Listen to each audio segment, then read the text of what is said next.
Hello and welcome. My name is Adam Cannon here with eLearning Brothers. Welcome to this webinar today.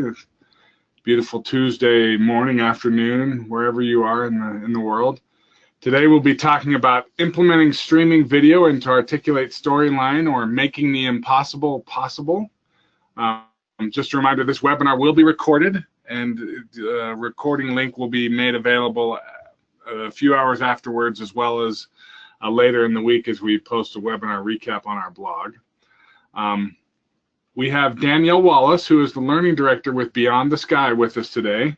So we'll give her just a minute to say hello, and then I'll jump back in for a few more items of business before we give it back over to her. So Danielle, why don't you say hi?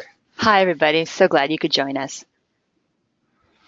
Thank you. And so throughout the webinar, Danielle may ask for you to raise your hands, and you can find the raise hands button it's on the bottom of your tool panel there. It should be the very bottom one. And then if you have questions during the webinar, we'll be ready to answer your questions in the questions panel. Either we'll type them in, or if there's something that needs to be addressed directly by Danielle, we'll go ahead and ask them, and she can address those in line as she's going.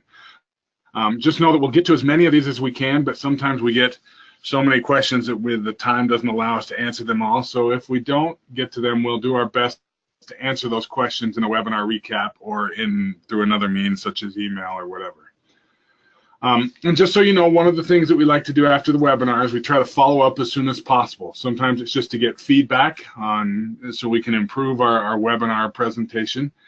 But most of the time we'd like to touch base and find out if anyone needs some one-on-one clarification about our webinar topics after the fact. So I think that's all the business. So without any further ado, I will turn things over to you, Danielle. Great. So let's go ahead and make her a presenter.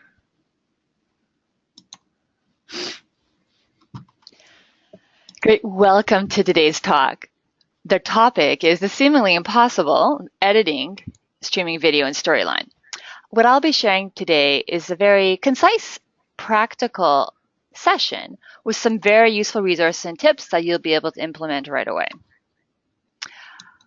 Just a little bit about myself. As mentioned, I'm the founding partner and instructional designer at Beyond the Sky, where I provide custom learning solutions and have the privilege of working with a lot of leading edge organizations across North America. We marry the best practices in marketing plus the solid instructional design to create learning that sticks.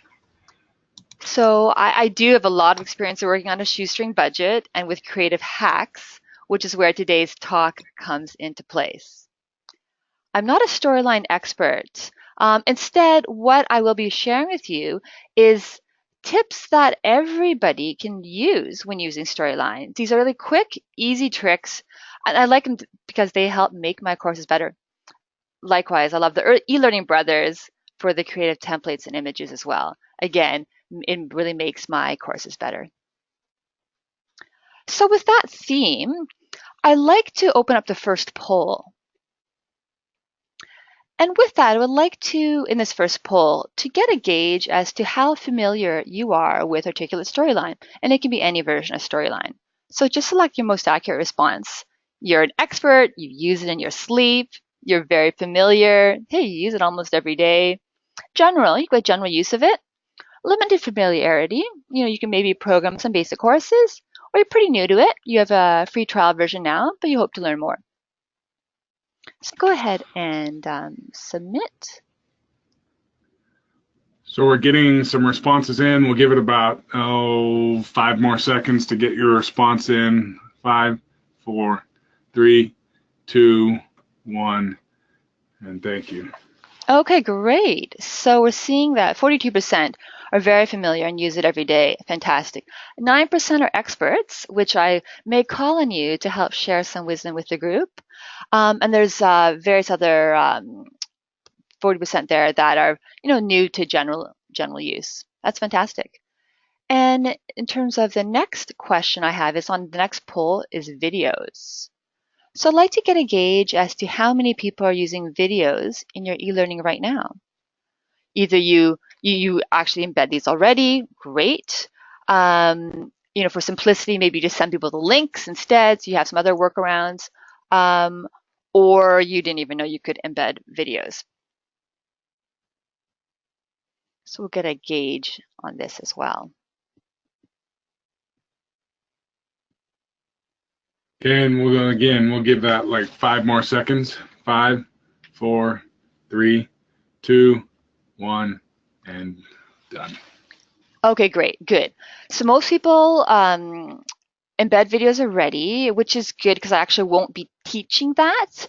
I do have some links that I am able to share that walk step by step on how to do that. And I see actually 27% are sharing the video links directly instead, or something similar thereof. What I'll be sharing with you today will be very practical, an easy way for you to be able to edit and embed streaming videos. So thank you for that. So covering today specifically, I will talk about the benefits of clipping streaming video, how to do it, and I'll get you to be able to do it. And I'll show you a quick way to test it. So again, some free creative hacks to make your courses better.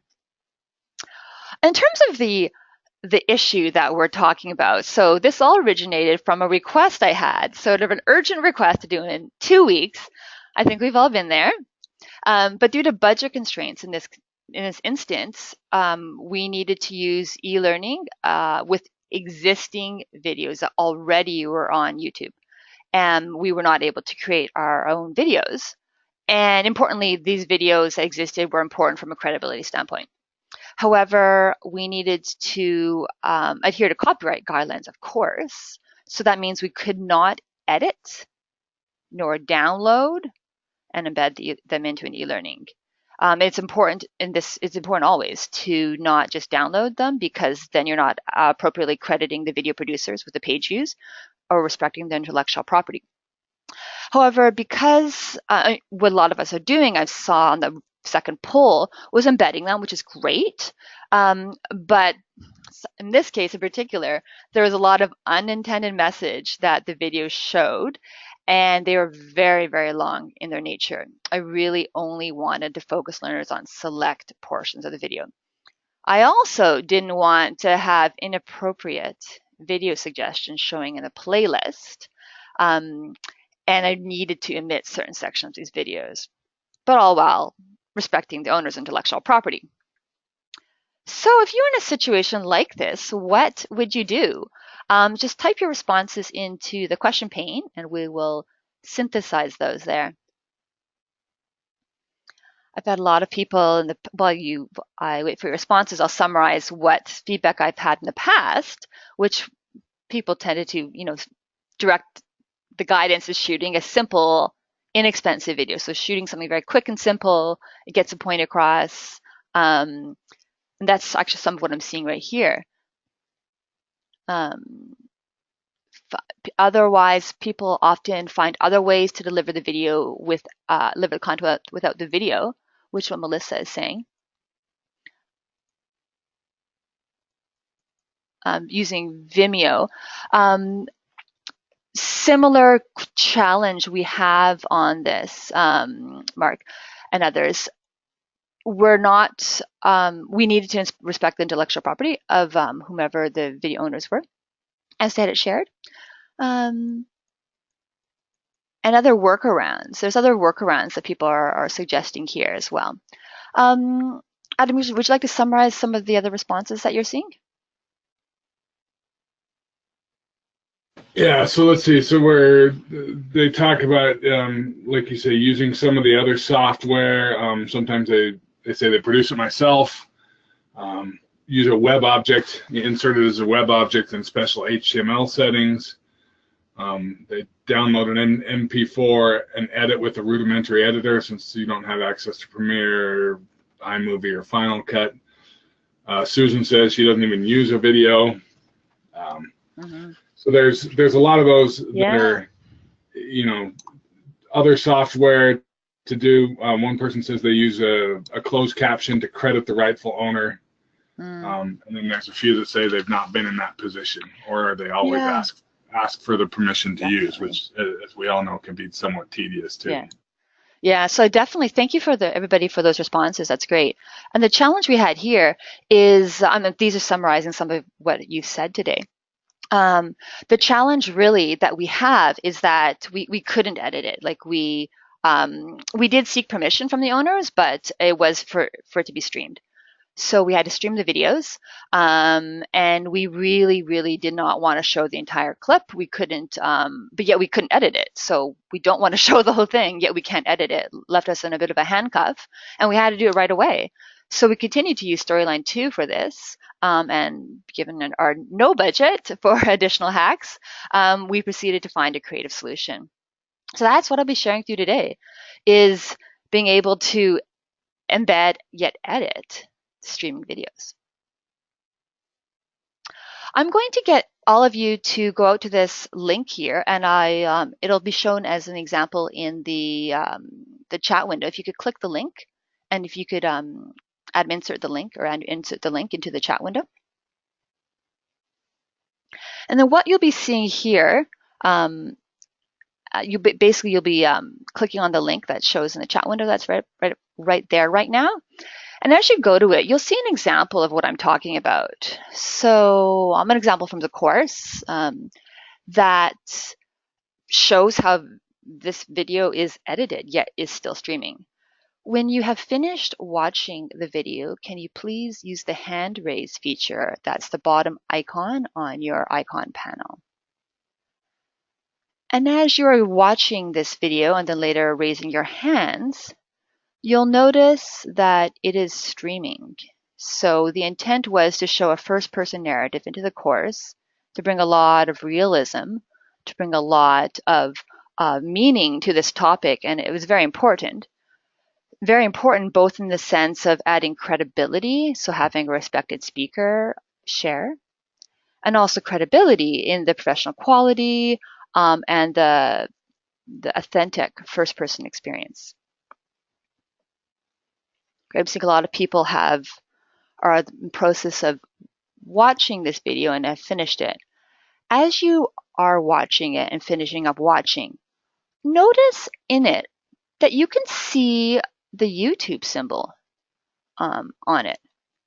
So you'll see the YouTube symbol on the bottom right-hand corner. Notice also that you can see the closed captioning feature on it as well, which is great. By the way, okay, I should preamble though. It's great once the closed captioning gets fixed up. Sometimes new videos are a bit more dicey, but great to have the closed captioning feature. And then as you continue to watch and use the raise hand feature when you finish, please, you'll notice that if you see on the time bar on the bottom left-hand side above the speaker icon, you'll notice that it is only playing a small portion of this 14-minute video. Again, not appropriate to show the entire 14-minute video, and yet we needed to respect the intellectual property here. I'm seeing a lot of people with their have finished watching the video and have noticed that it only is playing a small portion of the entire segment length. One thing to keep in mind, if you are in a situation where you don't have internet, this won't be working, but hopefully it is working sufficiently for yourself. And Danielle, I'm seeing a few comments where they're not seeing the video or they're only hearing the audio. Sometimes that's a browser issue and how it runs in HTML5. So I've found that if you're running in Chrome, try switching over to Firefox or Edge or Internet Explorer and try running the video there. Yeah. For whatever reason, different browsers handle things differently, but it should work in one of those browsers. Yeah. And there's some alternative links that are I've listed for other browser types on the right-hand side. And even interesting, if you just are hearing audio only, is that it's just a small portion of the entire TED Talks. So this, in essence, is what we are seeking to be able to produce.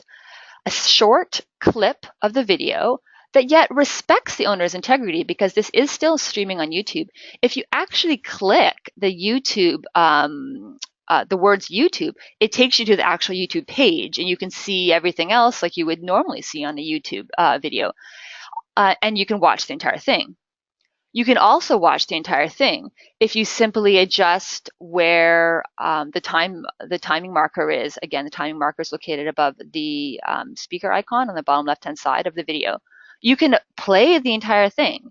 So we are not preventing users from watching the entire video. We instead are focusing them on the key parts that are of most interest to this course, all the while respecting the common, this is under Commons, Creative Commons license, respecting those license properties. So now I will show you actually how to create this. There's 3 simple steps. And as I go through this, I'm going to get you right now to actually put the hand lower icon down, just so we can clear hands. Thanks you, everybody. So we can clear all those hands out. So there's 3 simple steps in order to be able to create this embedded code. And what I'm sharing with you today is a real simple cheat that honestly we all can do, no matter how well we code and can program or not. What I'll be sharing with you is the first step, which is obtaining the video start and stop code. So you can, one really simple way of doing it is by going to this website as listed here. I'll share the URL. Can you share the URL to a website? So you can go to this website here, and you are actually able to insert or copy and paste the URL that you want and the timestamps that you want accordingly. It isn't a secure site though, so I do want to caution that if for organizational privacy reasons or such, it's is a public site. And it accepts videos that are from YouTube. It doesn't auto clip them if they're from TED Talks directly or Vimeo. And there's other workarounds we have for that. But if you take a look at my screen here, what this is showing is what that is on that website. So you simply insert in, you copy and paste the YouTube video URL. You insert in what timing you want the video to start, when you want it to stop, if you want it to autoplay or loop or such. So I'll go ahead and fill those in. So I want to start at 60 seconds, stop at 120 seconds. That was it. And I entered my URL.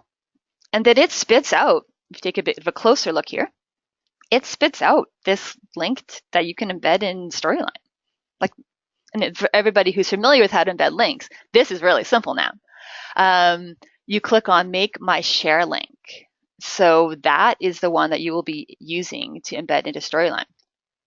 This other link here, if I show my screen on this next portion of it, this embed link, this is really good if you want to do some quick web testing, and I'll show you a way of doing that. It's optional though, but just again, for some easy creative hacks, that is the link you'd use for web testing. So once you have that code from the Make My Share link code, you copy and paste that into Storyline. And I saw that many of us are familiar with how to embed video into Storyline. You just insert the video from website feature. And with that, you're actually able to copy and paste that particular embed code into Storyline. I just click the insert button. So you'll notice here in this code, you can see that it is showing the number 60 and the number is 120. So it auto-calculated what programming, the language I needed, but you can see it right there. It's starting at 60 and stopping at 120. That's it. That is how simple it is to be able to edit and start and stop the code accordingly. I'm going to give you an opportunity now to try this out. So if you add on the third set of links with a URL tool on the testing site, Adam, you can copy and paste these links. The first link is that link I've already shared with you prior, which shows which gives you automatically the code, a really easy way to get the code to insert into your articulate. And then the second one, as you go ahead and try that out, pick a video off of YouTube and just any random video, try it out. And then while you do that, I'll talk a bit about with the benefits of having a testing link. So the benefits of having a testing site is for situations like now where you just want to be able to quickly, easily test and see, in this case, the video, where it is starting and stopping. For both these URLs I provided to you as like quick tools, they're free. There's no registration required. There's nothing required. They, again, as I mentioned, they are publicly available. So just want to say that from again a firewall standpoint or privacy standpoint. They're open. What I like in particular for quick web testing with embedded video that I'm editing is it allows me to pinpoint exactly where I want it to start and stop. So maybe it's not at 60 seconds. Maybe it's at 62 seconds. Maybe I needed to stop at 58 seconds. That refinement I find helpful in order to be able to hone in on exactly the right sections. You'll also notice as you are doing this testing that you'll see the ending screen. It can be very important. I've developed some courses where I have the ending screen ends on a very unflattering image of the person in the video just by virtue of where I happen to make it stop. So rather than go into storyline and publish it, and that just takes a while even just to load it up takes such a long time. A really quick trick is just using a testing site to be able to, and there's so many out there. What I've shared in my link is just one that I thought was the simplest. Again, no registration required. So as you are using the tool to get the code, and then as you are either using it in Storyline for a quick test, or as you're using it on this website for testing, use the hand raise feature to indicate that you are doing this or in the process of doing this. Thank you. And while they're doing that, do you want to address some of the questions that are coming across in the questions panel? That'd be great. For you? Thank you. Okay. So let me start off here. And you may have addressed this. It says, does this only apply to YouTube videos or to any streaming video service? So great question. Thank you. This can apply to any video streaming service. However, this tool, that gives you this code, is only works for YouTube. So what you'll need to do instead is you would need to look back and sort of copy the code. I'll show you here. If you look at the style of code, you'll have to determine where you would insert your own like your own start and stop. So it can be done, yes, but this is a quick tip is a lot easier from YouTube. All right. Another question. Matthew asks, will this process work in Articulate Rise? Oh, it should. I've not tried it actually, but it embedded video. Yeah, it should, because it's what basically this just functions as any typical like HTML code, like any code. So I don't see why it doesn't, but I can look into that. I've not tried it on Rise. That's a good question. Okay. There's another one that says, I assume I can embed it also on Camtasia or any other authoring tool or even my website, correct? So yeah, definitely websites. I mean, that's where this originated from. I've seen it on Captivate. I've not tried it on Camtasia. So would presume so, but I've not tried it myself. Okay. And obviously somebody mentions, that their company blocks YouTube, so this process probably doesn't work in that case, correct? Yeah, so the challenge with this, because it is a streaming service, is that you do need permission to, in this case, access YouTube. It depends on what sites your company blocks. If they don't block TED Talks, you could actually just insert the direct TED Talk code in instead, like the actual code. So this would be the code from TED Talks. But yes, one thing I do want to mention is that yeah, your organization needs to permit streaming video. Okay, and then one more, and again, this may have been addressed. Will ads still play? Great question. So I've been using this a lot, and to be honest, I have not seen any at all. The one caveat I give you is I'm sure Google will find an algorithm to change that. But I've been using this. So with any video, any embedded video I do it to stop at before it ends. So I stop like 3 seconds before it ends, so you don't see the playlist of future videos you might be interested in. And I do it like a few seconds in, and I don't get any of the ads that come in. So it's been great. But because it is a streaming and because the video is hosted on YouTube, owned by Google, maybe at some point in the future, Google may figure out how to stop that. But for now, it's been really good.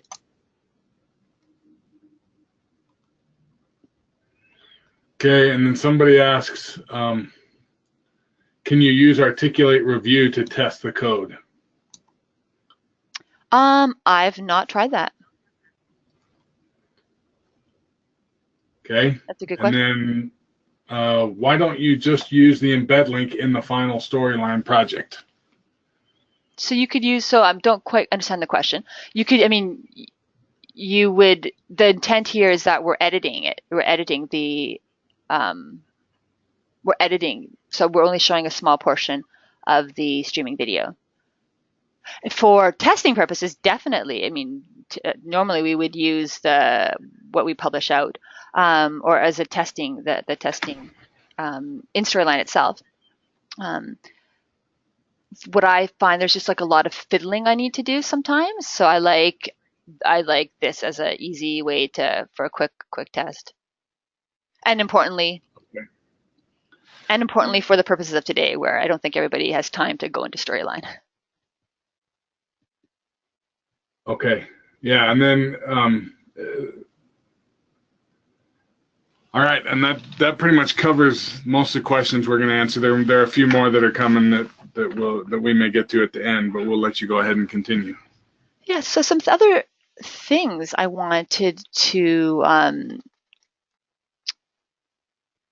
to discuss here was this can be used for a variety of different means. So some of that is looping an embedded video. You can have it, continuously play. There's different reasons for that.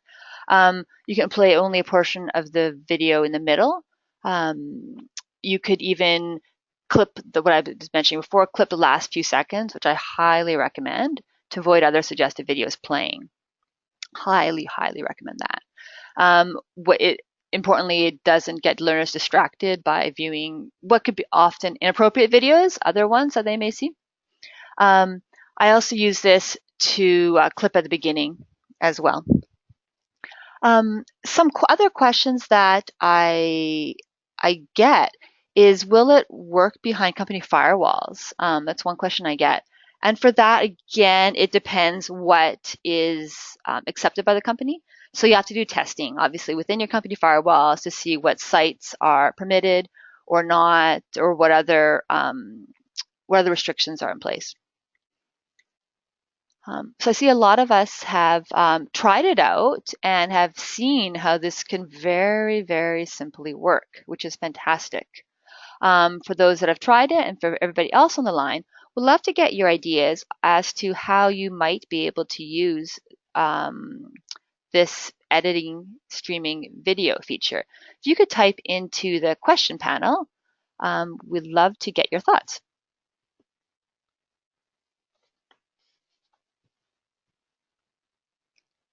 Seeing some great responses coming in here. And in general, I'm seeing that this can avoid some of the workarounds to be able to share videos and share only a portion of the videos.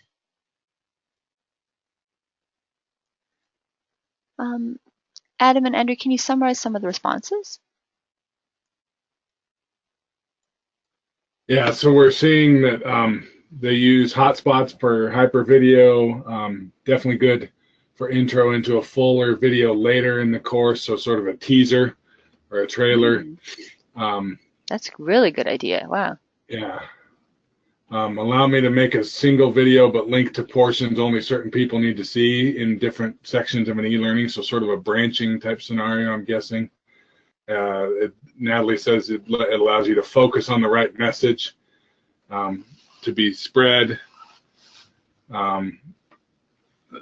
So those are some of them that are coming through. Those are fantastic ideas, everybody. Thank you. It's always nice to hear from the community about how we can all make these tools work for all of us and make them even better. With that, would like to get a sense as to how useful these tips and tricks were. If we could bring up the last poll.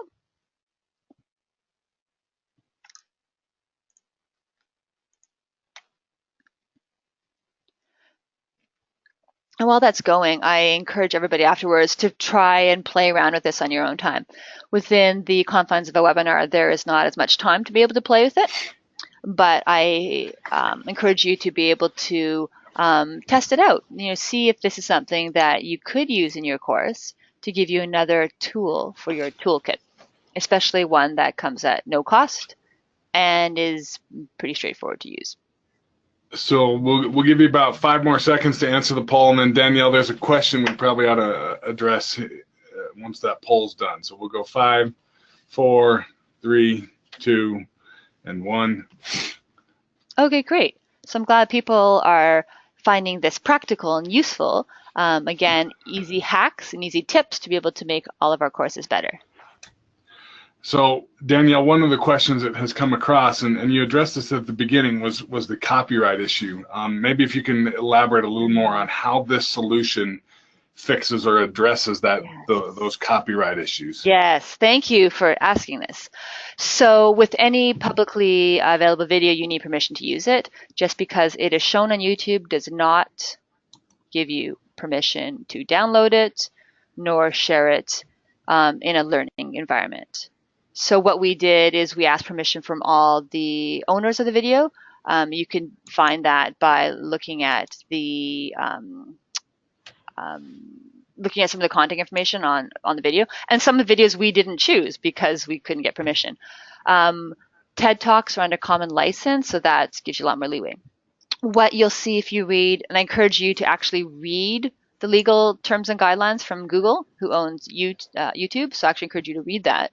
But our interpretation and our lawyer's interpretation was that with the streaming video and permission to use, it enabled the right credits back to the owner of the video. It was preserving their intellectual property. We were not adjusting, altering, editing their intellectual property anyway.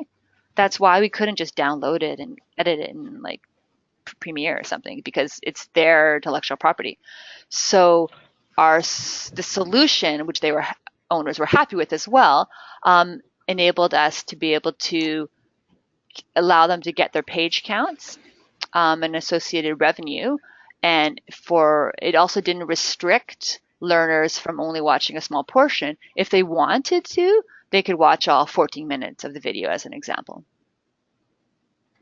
So again, I encourage you to read the YouTube's terms and guidelines. They're a bit convoluted, but we felt confident in our decision of streaming editing video. Okay, and a few more questions. One about what will happen if the original YouTube video gets taken down or moved? Yes, so fantastic question. This is a real issue because it is their intellectual property. They could, without notice, take the video down. That's why we like sites such as TED Talks as an example, which are more likely to stay.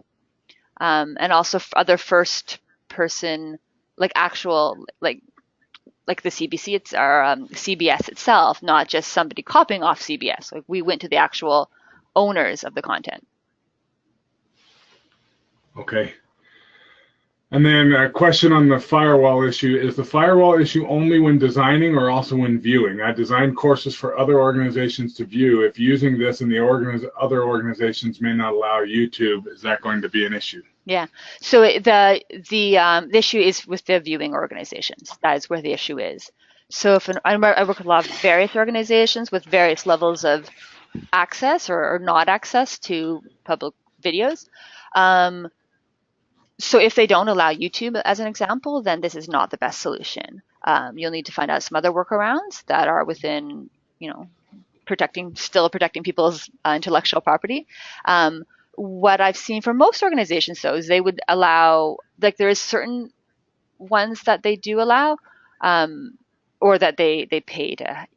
Some organizations I've worked with have actually paid TED Talks to be able to host TED Talks on their own internal portal, as an example. And then there, it's fine.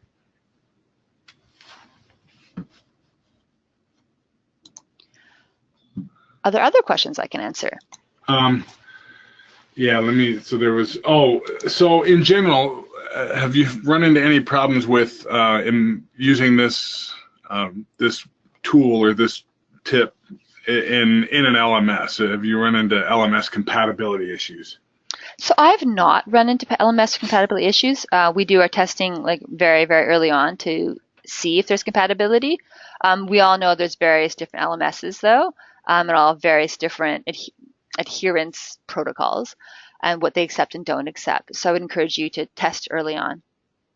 Okay.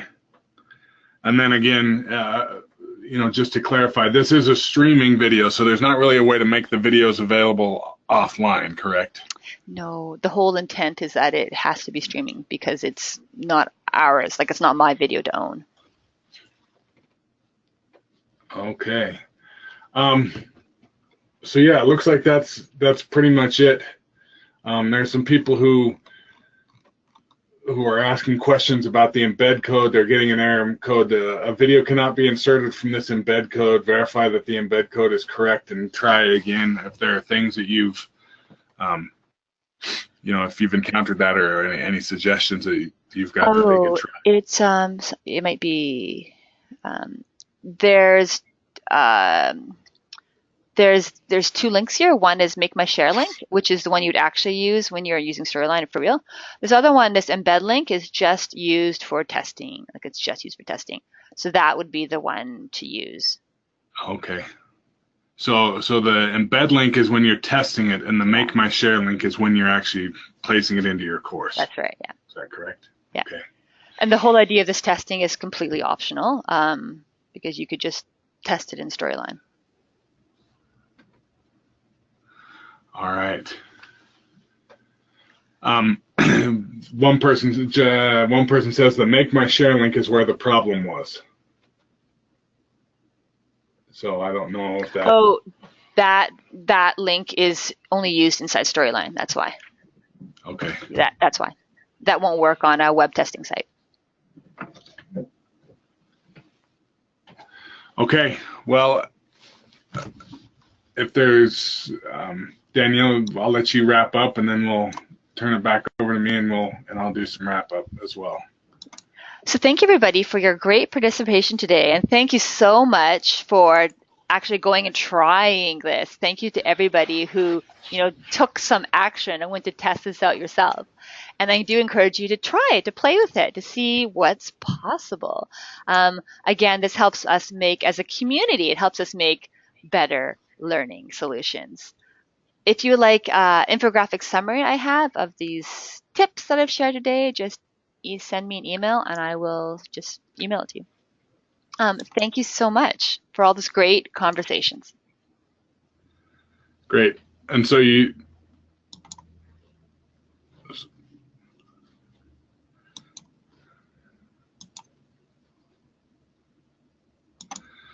So again, and a reminder that, as Daniel mentioned at the beginning, we've got a lot of free tools that can help you in your course design, whether with Storyline or Captivate or any of the tools.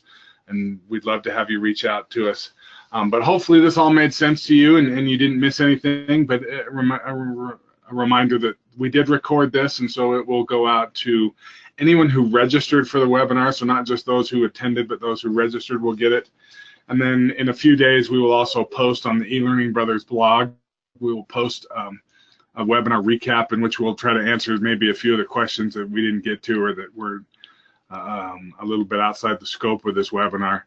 But there'll also be a lot of people who are who may still have some questions, you're welcome to reach out to Danielle or to us directly at eLearning Brothers through the phone number or the email address that you see on the screen.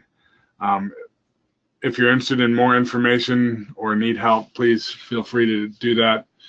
We'll be sending an email to all of you that will include the recording, the links to the links that Danielle included, as well as links to some of the eLearning Brothers free templates and our contact information. So be looking for that email. So we say thank you to Danielle for a fantastic webinar, and everyone else, thanks for joining us. And we'll see you later. Thank you, everyone.